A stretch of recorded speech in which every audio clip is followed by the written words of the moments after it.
Hare Krishna. Yes, Prabhu, now it is recording. हरे कृष्णा। ये अभी screen sharing हटा दीजिए।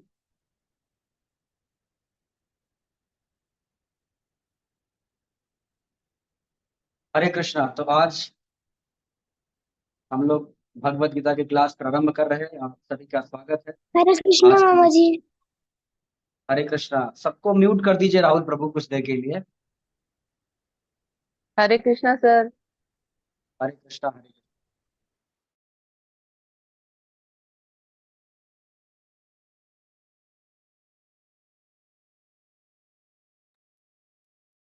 तो भगवत गीता जो है पूर्ण पुरुषोत्तम भगवान की साक्षात वाणी है। देवतागण, बड़े बड़े देवतागण भी इसका गुणगान करते थकते नहीं है।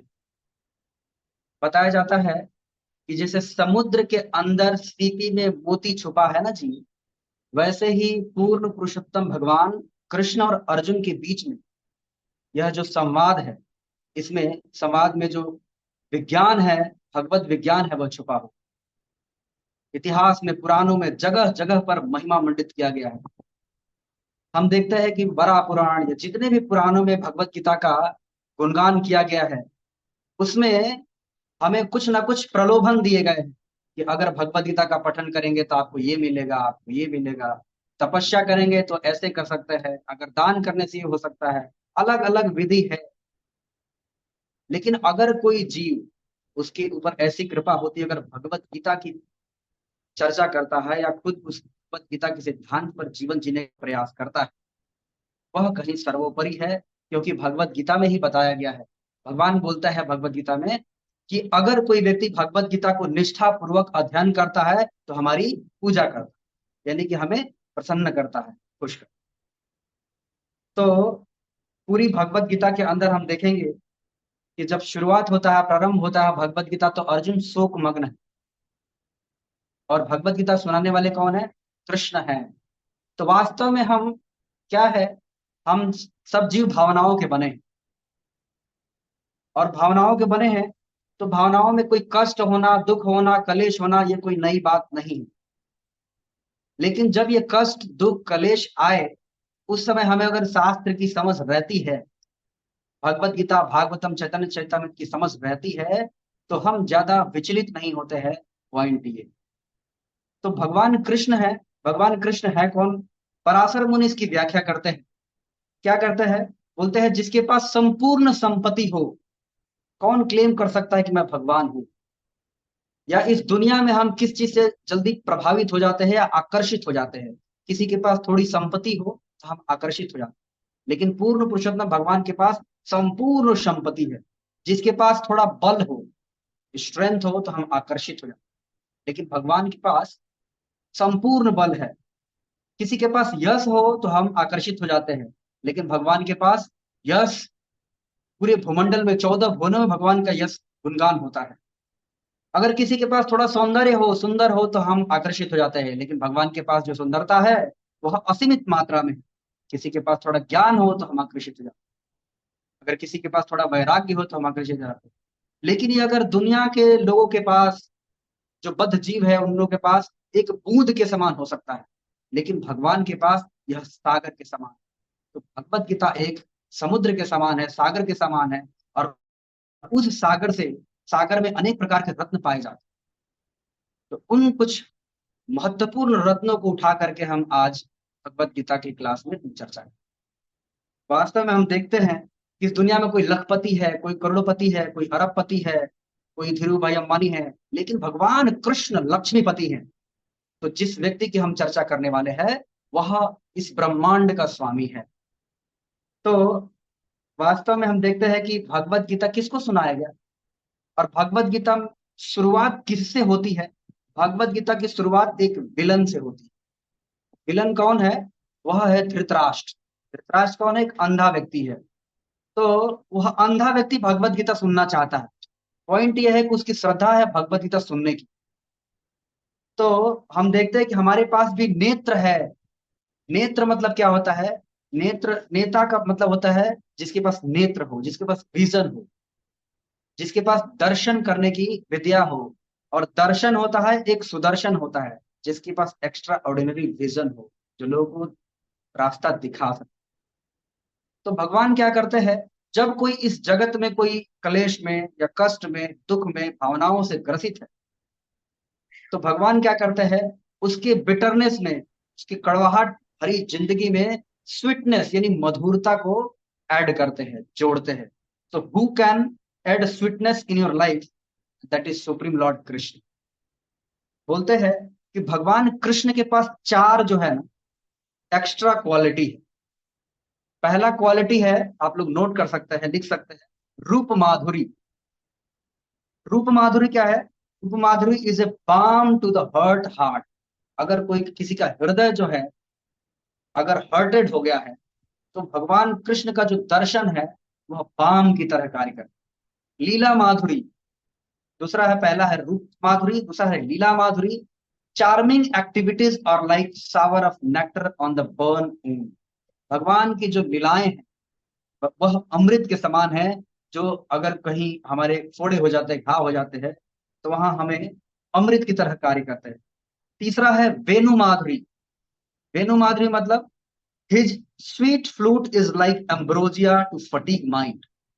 कभी कभी हम हमारा मन जो है ड्रैग हो जाता है इस भौतिकता के कलेश या भौतिकता की अपेक्षाओं इच्छाओं में दब जाते हैं और भगवान की इच्छा नहीं समझ पाते हैं।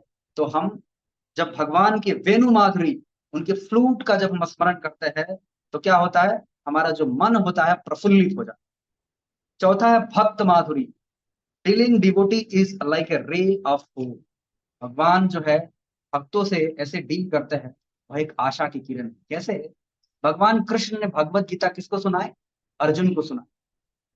अर्जुन ने भगवान के समस्याओं को समाधान नहीं किया, बल्कि अर्जुन के समस्याओं को समाधान नहीं किया भगवान कृष्ण ने, बल्कि क्या किया कृष्ण ने? अर्जुन को विजन दिया, दृश्य दिया, दिव्य ज्ञान, हृदय प्रकाशित। अर्जुन को एक ऐसा विजन दिया जिसे उसको स्ट्रेंथ मिला, ताकि वह अपने शोक, मोह और भय पर विजय प्राप्त। देखिए, शोक जो है ना जी, शोक हम किसके लिए करते हैं? पास्ट में कोई चीजें घटनाएं हो जाती हैं, उसके लिए हम शोक। मोह किसके लिए करते हैं? प्रेजेंट में कोई चीजों को उसका स्मरण करके हम उसे मोह उत्पन्न हो जाता है। और भय जो है, फ्यूचर में कोई चीज प्राप्त नहीं होता है या होने वाला नहीं है या होने वाला हो, उसके सोच के हमें भय प्राप्त होता है। लेकिन भगवत गीता को कोई नियमित रूप से अध्ययन करता है तो शोक, मोह, भय से मुक्त हो जाता है। इसीलिए बताया जाता है कि वास्तव में भारतीय संस्कृति का जो मूलाधार क्या है, वह वेद है। और वेदों को पढ़ने के लिए हमें कम से कम 6 चीज की जानकारी होना चाहिए। वह 6 चीज क्या है? शिक्षा, कल्प, व्याकरण, निरुक्त, छंद और ज्योतिष।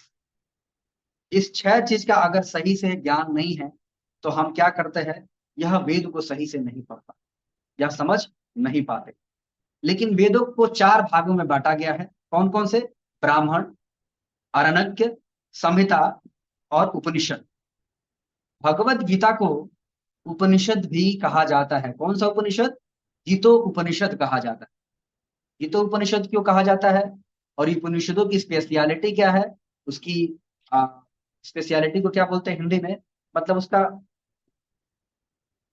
मुख्यतः क्या चीजें हैं, मतलब किसी कार्य को क्यों करना है। कोई अगर मान लीजिए कि पढ़ाई करना है तो क्यों करना है, उसको उपनिषदों में किसी कार्य को क्यों करना है, ये स्पेशलिटी है। इसीलिए भगवत गीता को गीतो उपनिषद कहा जाता है। तो हम देखते हैं कि कोई भगवत गीता कोई फिलोसफिकल बुक नहीं है, कोई रिलीजियस बुक नहीं है, कोई मैथोलॉजिकल बुक नहीं है, बल्कि भगवत गीता एक लॉ बुक है, एक निर्णय शास्त्र है, सर्वशास्त्रमयी ज्ञान है। सारे शास्त्रों का इसमें क्या है? अमृत है। क्योंकि सारे जो शास्त्र हैं, वेद हैं, पुराण है, वह भगवान के बारे में है। लेकिन भगवत गीता भगवान ने बोला है, भगवान के मुख, पवित्र मुख से, श्री मुख से भगवत गीता निकला हुआ है। और जो वेद है वह भगवान के श्वास से निकला। इसीलिए जो भगवत गीता है, शास्त्रों को एक श्रुति और स्मृति में बताया गया। श्रुति मतलब क्या होता है? जो श्रुति, जो साधु महात्मा जो श्रवण करते हैं, चिंतन करते हैं, मनन करते हैं, वह अपने मेमोरी को रिटेन करके वह एक दूसरे को परंपरा से देते हैं। श्रुति, श्रुति मतलब क्या होता है? सुन करके। स्मृति मतलब क्या होता है? स्मरण करके। तो भगवत गीता को क्या कहा जाता है? भगवत गीता को मतलब क्या होता है? स्मृति एंड श्रुति। श्रुति मतलब सुनाया गया, डायरेक्ट बोला गया भगवान ने, और स्मृति मतलब स्मरण कर। तो भगवत गीता को डायरेक्ट भगवान ने बोला है, लेकिन यह महाभारत पुराण में आता है, तो स्मृति इन श्रुति, इसको क्या बोलते हैं? स्मृति इन श्रुति में आता है। तो पूरे भगवत गीता को क्या बोलते हैं? भगवत गीता को एक योग शास्त्र भी कहा जाता है। क्यों कहा जाता है? क्योंकि योग शास्त्र इसलिए जाता आता है कि पूरे भगवत गीता के अंदर 78 टाइम्स, 78 बार योग शब्द आया है, 28 टाइम्स योगी शब्द आया है। इसलिए भगवत गीता को योग शास्त्र भी कहा जाता है। देखिए, पूरी भगवत गीता अगर आप पढ़ेंगे तो पूरी भगवत गीता में भगवान कृष्ण ने 574, 574 श्लोक बोले हैं, और अर्जुन ने 83, संजय ने 41, और धृतराष्ट्र ने 1 श्लोक बोले हैं। तो हमने बात बताया कि देखिए, आपने जीवन में क्या करते हैं, अपने स्वभाव को चेंज करने के लिए हम ना जाने कितने कितने बुक्स पढ़ते हैं। कोई मोटिवेशनल किताब पढ़ता है, कोई नॉवेल पढ़ता है, कोई अपने नेचर को चेंज करने के लिए, स्वभाव को चेंज करने, अलग अलग किताबें पढ़ते हैं। भगवत गीता पढ़ने से क्या होता है? भगवत गीता पढ़ने से देखिए, अर्जुन जो है लौकिक श्रद्धा में या काल्पनिक श्रद्धा में था। उसकी जो श्रद्धा थी लौकिक थी और काल्पनिक थी।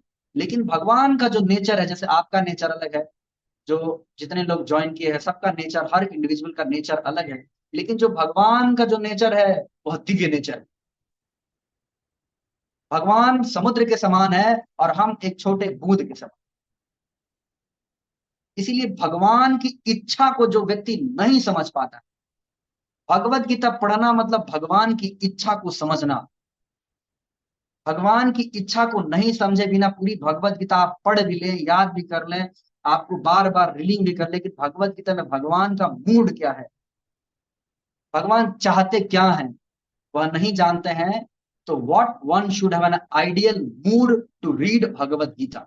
एक बार चैतन्य महाप्रभु जब साउथ इंडिया में जा रहे थे, तो एक ब्राह्मण भगवत गीता लेकर अध्ययन कर रहे थे।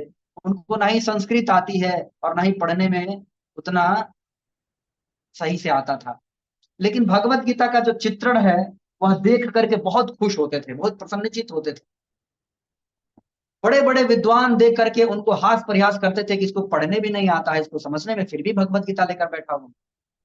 चैतन्य महाप्रभु गए, पूछे कि आप इतना प्रसन्नचित मुद्रा में कैसे? बोले, पूर्ण पुरुषोत्तम भगवान श्री कृष्ण जो इस जगत के नायक हैं, जो त्रिभंग ललित श्याम सुंदर ब्रज शिरोमणि हैं, जो श्रीमती राधा रानी के हृदय कमल के एकमात्र भ्रमर हैं, वह यहाँ अर्जुन के ड्राइवर बने।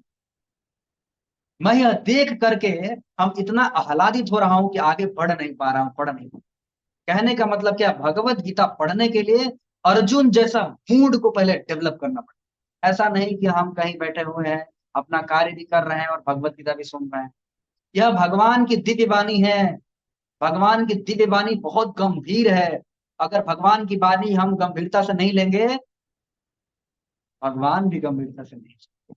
इसीलिए हमें क्या करना है? अगर हम चाहते हैं भगवान को प्रसन्नचित करना, तो भगवत गीता को कोई निष्ठा से पढ़ता है तो उसको भगवान क्या करते हैं? उसको बुद्धि प्रदान करते हैं, ददामि बुद्धि योगम, ताकि उसका जो फेथ है ग्राउंडेड, सेंटर्ड हो जाए।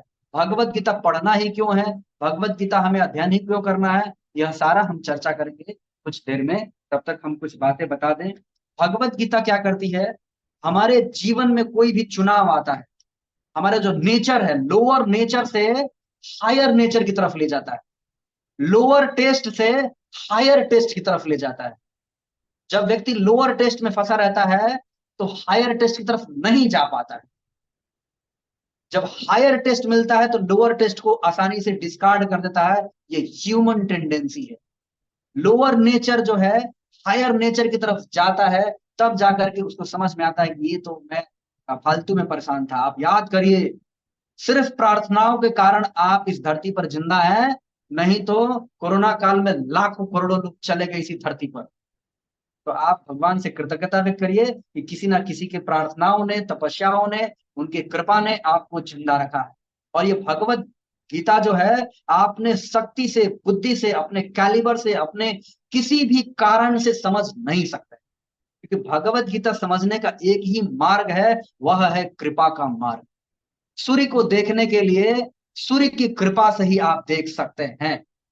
सूर्य जब प्रकाशमान होगा तब हम अपनी नेत्र को खोल करके देख सकते हैं। नहीं तो सूर्य प्रकाशित नहीं है तो आप नेत्र खोल लीजिए, बंद कर लीजिए, थोड़ा खोलिए, ज्यादा खोलिए, कोई फर्क नहीं।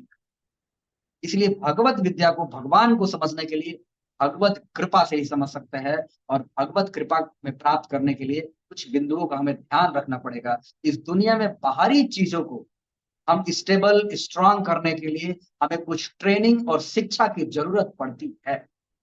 ठीक उसी प्रकार हमें अंदर की दुनिया को स्टेबल और स्ट्रांग बनाने के लिए अपने मन से कैसे डील करना है, भावनाओं से कैसे करना है, परिवार से कैसे करना है, समाज से करना है कैसे करना है, अपने पत्नी के साथ कैसे करना है, भाई के साथ कैसे करना है, आपसी संबंधों में किस प्रकार की भावनाएं होने चाहिए, इन बातों को समझने के लिए ही भगवत गीता का महाविद्या है। तो इस विद्या को समझने के लिए हम हर शनिवार हम यह क्लास करने वाले हैं। तो बने रहिए। हम आपको एक अग्रीमेंट देते हैं, जैसा आप अभी सोचते हैं भगवत गीता कोर्स करने के बाद आप वैसा नहीं सोचें। आपका जो दृष्टि है इस दुनिया को देखने के लिए बदल चुका। काम की दृष्टि से प्रेम के अंजन लग जाए। अर्जुन का दृष्टि था, विश्व विख्यात योद्धा था। आप भी अपने क्षेत्र में हो सकता है पटु होंगे, हो सकता है कि कोई ज्यादा अच्छा बोलता होगा, अच्छा सुंदर होगा, अच्छा गाता होगा, अच्छा दौड़ता होगा, लेकिन अर्जुन जैसे महान व्यक्ति नहीं। अर्जुन जैसा धनुर्धारी व्यक्ति जब अपने जीवन की समस्याओं को समझाने में असमर्थ हो जाता है तो इसी भगवत गीता का, महाविद्या का आश्रय लेता है। तब जाके उसके जीवन की समस्याओं को, शोक, मोह, भय से मुक्त हो जाता है। तो आप भी अपने जीवन से अगर शोक, मोह, भय मुक्त करना चाहते हैं, अपने जीवन में एक क्रांति लाना चाहते हैं, कैसी क्रांति? आध्यात्मिक क्रांति, तब जाकर के भगवत गीता एक कृपा का मार्ग है। तो हमारे चॉइस को, भगवत गीता जो भी हम जीवन में चुनाव करते हैं, क्या करना है, क्या नहीं करना, क्या करना है और क्या नहीं करना है, तो भगवत गीता का हमें अगर समझ रहेगी तो हम अपने रजोगुण के कारण डिसीजन नहीं लेंगे, तमोगुण के कारण नहीं लेंगे, सतोगुण के कारण नहीं लेंगे, अपने बुद्धि के कारण नहीं लेंगे, बल्कि शास्त्र की समझ रहेगी तो हमारे जीवन में जो भी रीजन, कारण आएंगे, उस कारण को हमारे बुद्धि के माध्यम से उसको वैलिडेट, नेविगेट, ऑप्टिमाइज करेंगे। तब जाकर के जो परिणाम आएगा वह फ्रूटफुल होगा और दूसरों को देख करके आप एक अपने जीवन में एक क्या कर सकते हैं, आइडियल व्यक्ति बन सकते हैं। नहीं तो स्वभावतः इस दुनिया में अपने बुद्धि से अगर कोई निर्णय लेते हैं और बाद में रजोगुण के कारण निर्णय लेते हैं और बाद में दुखी न जाते। इसीलिए हमारे ही देश में पढ़े लिखे विद्यार्थी हर रोज सुसाइड, रेप, मर्डर, टेररिज्म के शिकार इसलिए हो जाते हैं क्योंकि उनको शास्त्र की समझ नहीं है और शास्त्र उनके घरों में, परिवार में, समाज में पढ़ाया भी नहीं जाता है, क्योंकि वह खुद जानते भी नहीं है। क्योंकि शास्त्र की जो समझ है वह छोटे मोटे व्यक्ति के लिए नहीं है, बड़े बड़े राजा महाराजाओं को दिया जाता था।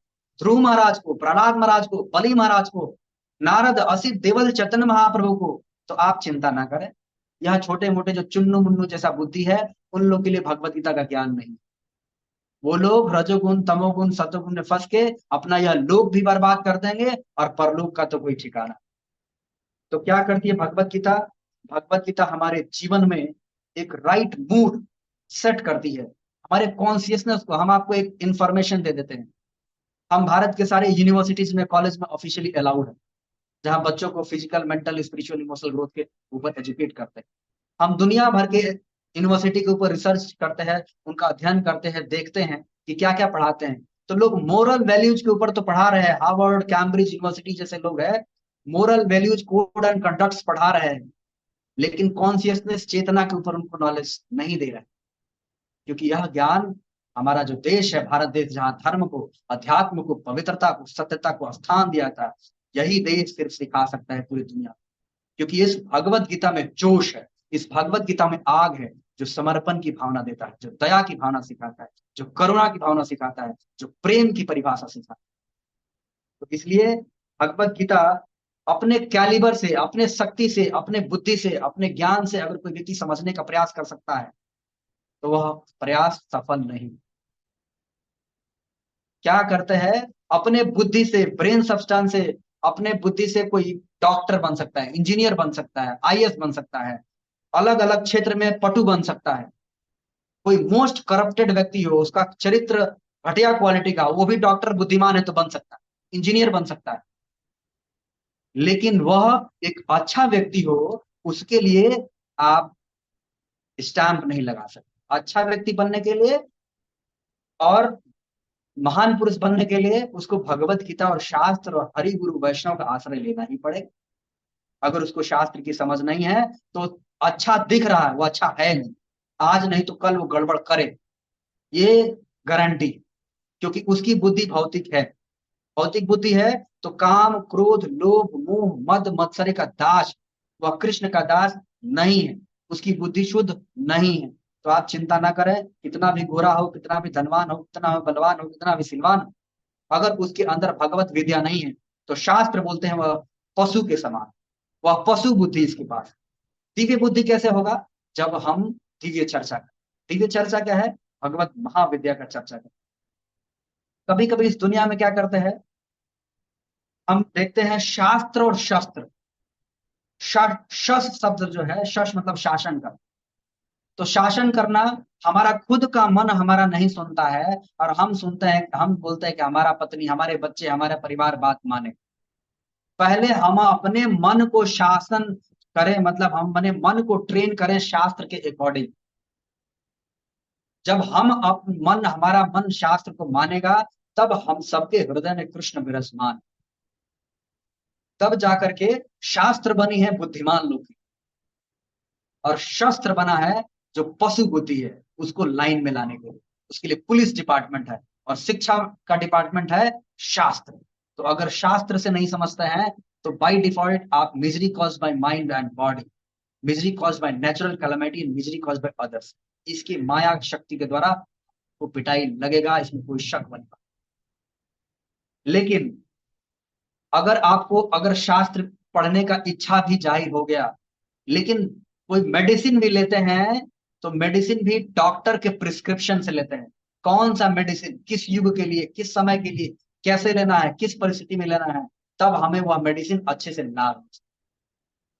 और भगवत गीता पढ़ने का उद्देश्य है क्या, कोई बता सकता है भगवत गीता पढ़ने का उद्देश्य क्या है? क्यों भगवत गीता पढ़ रहे हैं?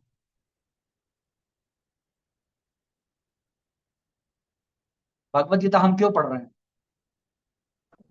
हरे कृष्णा प्रभु जी। हाँ जी, हरे कृष्णा।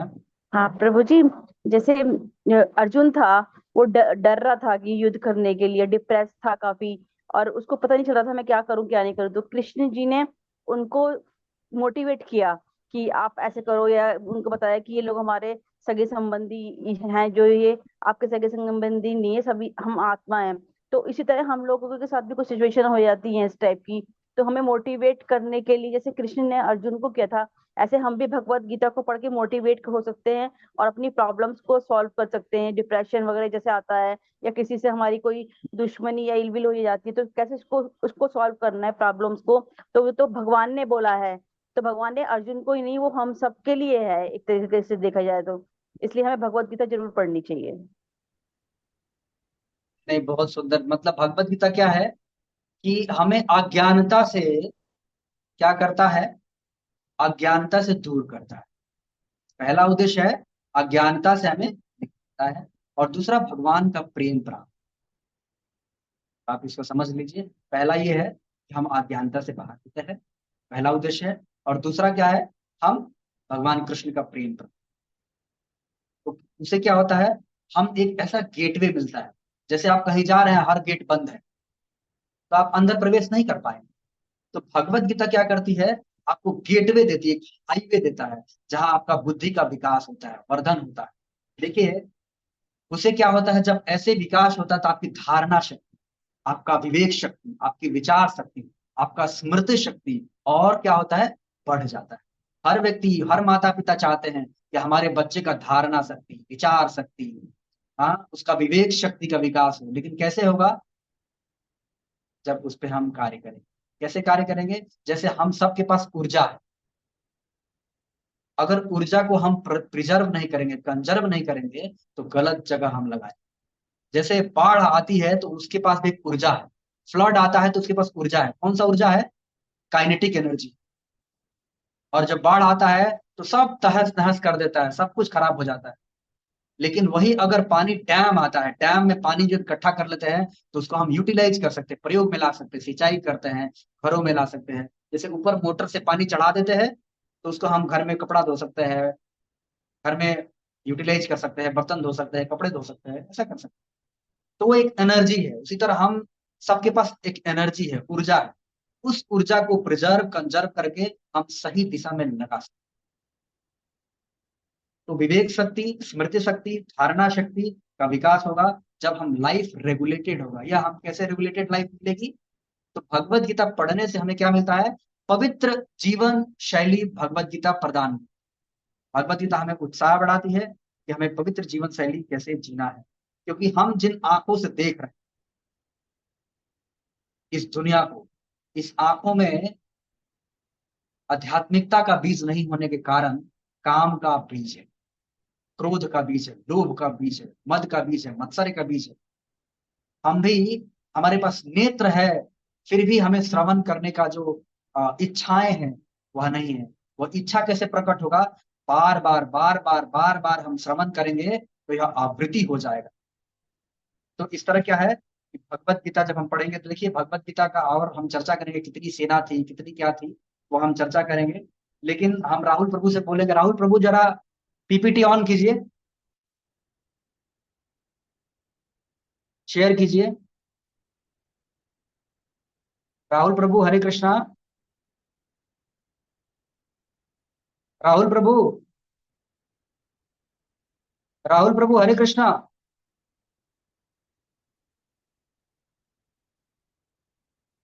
राहुल प्रभु हरे कृष्णा। हरे कृष्ण गुरु जी। पीपीटी शेयर कीजिए।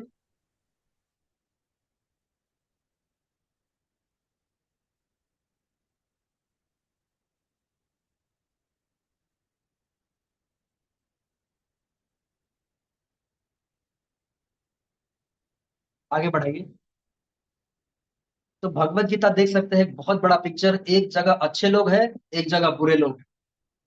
तो अच्छे लोग की संख्या कम है, 7 अछौड़िया सेना थी, और बुरे लोग जो है वह 11 अछौड़िया थी। बताएंगे आगे एक अछौड़ी में कितनी सेना होती है और कितने लोग थे। आगे चलिए, ये हम बता चुके हैं। जैसी दृष्टि वैसी सृष्टि। हम इस दुनिया में शिक्षा लेते हैं स्मार्टफोन से, ये देखने में छोटा है, लेकिन हम जो देखते हैं वही सोचते हैं। लेकिन जब भगवत गीता पढ़ेंगे तो भगवत गीता के अनुसार सोचेंगे, तो इस दुनिया को देखना कैसे है। भगवत गीता का दूसरा अध्याय का 66 नंबर का श्लोक है। इसमें भगवान क्या बोलते हैं, जो कृष्ण भावनामृत में परमेश्वर से संबंधित नहीं है, उसकी न तो बुद्धि दिव्य होती है और न ही मन स्थिर होता है। जिसके बिना शांति की कोई संभावना नहीं है, और शांति के बिना सुख भी कैसे हो सकता है। तो दुनिया को कैसे देखना है, यह श्लोक भगवान बोलते हैं। आगे बढ़िए। ये देखिए, भगवत गीता में पढ़ेंगे तो हम एक सीढ़ी बनाया गया है। जो कर्मयोगी होते हैं हम चर्चा करेंगे। कर्मयोगी कौन है, कर्मयोग 1 अध्याय से 6 अध्याय तक। जो ज्ञान योग है 13 अध्याय से 18 अध्याय तक है। और भक्ति योग को बीच में रखा गया है। तो कर्मयोग क्या क्या है, क्या है ज्ञान योग, क्या है अष्टांग योग, क्या है भक्ति योग, क्या है, इसके ऊपर हम चर्चा करेंगे। आगे बढ़िए। ये देखिए, भगवत गीता को क्या बोल की तरह, जैसे ये फाइटर प्लेन है। अगर फाइटर पायलट को कहीं जाना है, उड़ाना है जहाज को, तो बाहर झांक के नहीं देखता है, बल्कि उसके सामने डैशबोर्ड होता है, उसको देख के उड़ाता है। तो हमारे जीवन का जो डैशबोर्ड है, यह भगवत गीता है। ठीक है, आगे बढ़िए प्रभु। देखिए, जैसे डॉक्टर होता है ना जी, तो क्या करता है, डायग्नोस करता है, उसके पहले प्रिस्क्रिप्शन लेता है। कुक का स्पेशलिटी क्या है, जो खाना बनाने वाले थे वो रेसिपी को फॉलो करता है, एक्टर क्या करता है, डायरेक्टर का फॉलो करता है। कोई एक्ट करता है तो क्या सोचता है, अपीलिंग हो, रिलेवेंट हो, ऑथेंटिक हो। उस तरह जो भगवत गीता है पौराणिक है लेकिन आज भी प्रासंगिक उतना ही है। पूरे दुनिया के अंदर सबसे ज्यादा कोई भगवत गीता कोई ग्रंथ है, सबसे ज्यादा पढ़ने वाला या सुने जाने वाला वह है भगवत गीता, जो हमारे मन को, हमारे बुद्धि को, हमारे हृदय को क्या पहुंचाता है, सुख पहुंचाता है। आगे बढ़िए प्रभु। ओके, तो कुछ लर्निंग डोमेन्स है जो आज के जगत में आ, जो पढ़ने लिखने वाले छात्र हैं पहले जानते हैं, फिर करते हैं, फिर उस वैल्यू को पालन करते हैं। वैदिक टर्म में क्या बोलते हैं, संबंध क्या है, संबंध ज्ञान क्या है, अविधेय क्या है और प्रयोजन क्या है। संबंध मतलब कंसेप्चुअली हमें समझना है एक एक चीजों को। संबंध, एक एक चीज से हमारा संबंध क्या है, ईश्वर क्या है, जीव क्या है, काल क्या है, कर्म क्या है, प्रकृति क्या है, और प्रोसेस क्या है, विधि क्या है, और इसका परिणाम क्या है, यह प्रयोजन। इसके ऊपर हम चर्चा करें। आगे बढ़िए प्रभु। कुछ जनरल इंफॉर्मेशन है, जैसे हम शरीर में देख सकते हैं, कान है, नाक है, आंखें हैं, जो और क्या है, थोड़ा और अंदर जाएगा तो स्केलेटन बॉडी दिखाई देगा, मसल्स देगा, रेस्पिरेटरी ऑर्गन दिखाई, फिर देखने की दृष्टि दिखाई देगा। अलग अलग चीजें हम पढ़ेंगे इसके बारे में। आगे पढ़िए प्रभु। ओके, देखिए हम देख सकते हैं क्या बोलते हैं भगवत गीता के दूसरे अध्याय के 66 श्लोक में, यही आता है कि इस पेड़ से कुछ पत्ते नीचे गिर गए हैं, जब ये पत्ते गिर जाते हैं तो सूख जाते हैं। उसी प्रकार अगर हम भगवान से संबंध नहीं जोड़ते हैं तो भगवान से छूट जाते हैं, तो हमारे जीवन में भी ड्राई ड्राई हो जाता है, सूख जाते हैं। हमारे जीवन में सुख नाम का कोई लेस मात्र भी नहीं रहता है। इसीलिए जब बुद्धि शुद्ध होती है तो हम क्या करते हैं, अपने बुद्धि से हम जब अध्ययन करते हैं तो भगवान के शरण में जाते हैं। जी प्रभु, आगे बढ़िए। देखिए क्या बोलते हैं कि भगवान को हम पूजा कैसे करते हैं। जब हम अध्ययन करते हैं, अपने मन को फिक्स करते हैं भगवान के, उसमें क्या करते हैं, पूरी भागवत गीता पढ़ेंगे तो लास्ट में आता है, सर्वधर्मानि परित्यज्य मामेकं शरणं व्रज अहम त्वं सर्व पाप विभ्यो मोक्षयिष्यामि मा शुच। बहुत सारे उपदेश हैं लेकिन आदेश एक है। इसलिए हम अगर शरणागति भाव से जाते हैं तो हम भगवत गीता को सही तरीके से समझ पाते हैं। आगे बढ़िए प्रभु। ये देखिए कुछ अलग अलग चीज दिखाई दे रहा है, बिल्डिंग दिखाई दे रहा है, कुछ कॉर्पोरेट लोग दिखाई दे रहे हैं, कुछ जानवर दिखाई दे रहे हैं, कुछ पेड़ पौधे दिखाई दे रहे हैं। इस दुनिया में हम आए हैं तो जो पशु बुद्धि के लोग हैं, ईटिंग, मेटिंग, डिफेंडिंग, स्लीपिंग, खाना खाना, सोना, बच्चे उत्पन्न करना, सुरक्षा करना, इसी में लग जाते हैं। इसको पशु बुद्धि कहा जाता है। लेकिन जिसकी बुद्धि, यह क्या है, 100-200 साल बाद ये सब कुछ खत्म होने वाला है। लेकिन जिसकी बुद्धि ठीक है, वह क्या करता है, वो शाश्वत चीजों के ऊपर दिमाग लगाता है, ध्यान करता है। और वह शाश्वत चीज कहाँ मिलता है, वह भगवत गीता के अंदर मिलता है। बोलते हैं यह तो अंदर की बात। ठीक है प्रभु, आगे बढ़िए। तो भगवत गीता जहां फिनिश होती है, तो भगवत गीता प्रारंभ और जहां फिनिश होती है वहीं आता है शरणागति का भाव। भागवतम वहीं शरणागति का भाव होता है। और भागवतम जहां फिनिश होता है, हटा दीजिए आप, मैंने जल्दी जल्दी फिनिश किया क्योंकि 40 मिनट था और वो खत्म होने वाला है, इसलिए 40 मिनट में इसको हटा दीजिए। जी, तो जैसे जहां चैतन्य चरितामृत का विराम लगता है वहीं आता है चैतन्य चरितामृत, जहाँ चैतन्य महाप्रभु के गुणगान है, वहां आता है हरे कृष्णा कृष्ण कृष्ण हरे हरे, हरे राम राम राम हरे। पूर्ण पुरुषोत्तम भगवान के घर का जो सबसे अच्छा क्वालिटी का अमृत है वह है हरिनाम। और युग धर्म है, और युग धर्म में जब कोई हरिनाम लेता है, भगवान का नाम जप करता है, जैसे कोई सोते हुए व्यक्ति को बोलते हैं, नाम पुकारते हैं तो जग जाता है। उसी प्रकार या निशा सर्वभूतानाम, जब कोई माया में जग रहा हो, जागते हुए भी वह सो रहा हो, तो उसको हम भगवत कृपा से भगवान का नाम लेकर के उसके हृदय में सोई ही इच्छाओं को जगा सकते हैं। और वो किसके मात्र से, यह जो भगवत नाम है, हरे कृष्णा कृष्ण कृष्ण हरे हरे, हरे राम राम राम हरे हरे। तो कहने का मतलब क्या है, भगवत गीता यह महाभारत का एक अमृत है जो भीष्म पर्व में आता है। 25 इस पर के 25 अध्याय से 42 अध्याय के बीच में आता है। और यह जो वार्ता है, बोलते हैं conversation can make peace, conversation can make war. तो यह अर्जुन और कृष्ण के संवाद का जो वार्ता है, यह अमृत के समान है। बोलते हैं पूर्ण पुरुषोत्तम भगवान कृष्ण और अर्जुन के जो बीच दुनिया का सर्वश्रेष्ठ शिक्षापद वार्तालाप है, जो यह मानव जाति के कल्याण के लिए है, जो हमें सिखाता है पारिवारिक जीवन में, सामाजिक जीवन में, राजनीतिक जीवन में, अपने वैज्ञानिक जीवन में हम कैसे इसको रिलेवेंट और ऑथेंटिक और अपीलिंग तरीके से अपने व्यवहारिक जगत में कैसे अपना सकते हैं। क्योंकि आप देख सकते हैं कि अगर जीवन में सब कुछ है लेकिन सिर्फ केंद्र में प्रेम नहीं है, तो उस चीज का ज्यादा मतलब नहीं। उस संपत्ति